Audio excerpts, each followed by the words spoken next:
Niraid ng mga otoridad ang bahay ng isang negosyante na kasama sa drug watch list sa Asingan, Pangasinan. Bukod sa iligal na droga, may mga nakuha rin doon na hinihinalang nakaw na mga sasakyan.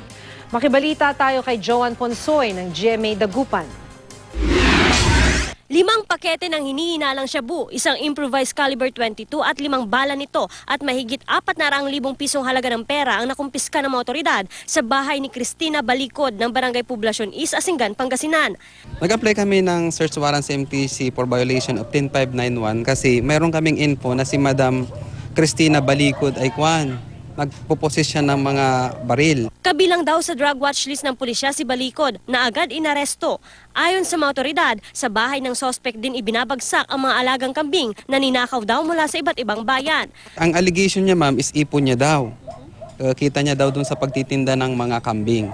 Pero kasi itong mga kambing na to is suspicious kasi dito sa neighboring municipalities may mga nananakaw na kambing at allegedly dito dinadala. May mga nakuha ring doong 3 tricycle at 7 motorsiklo na ayon sa mga otoridad ay nakaw din. Isa sa mga nagberipika sa kanyang sasakyan ay ang tricycle driver na si Dioscoro Batalla mula sa bayan ng Santa Maria. October 2015 pa raw nawala ang kanyang tricycle matapos daw niya itong iparada sa Eastern Pangasinan District Hospital. Engine number na lang, madam, saka chassis number na lang. Kasi puro pinturado ng mga ito.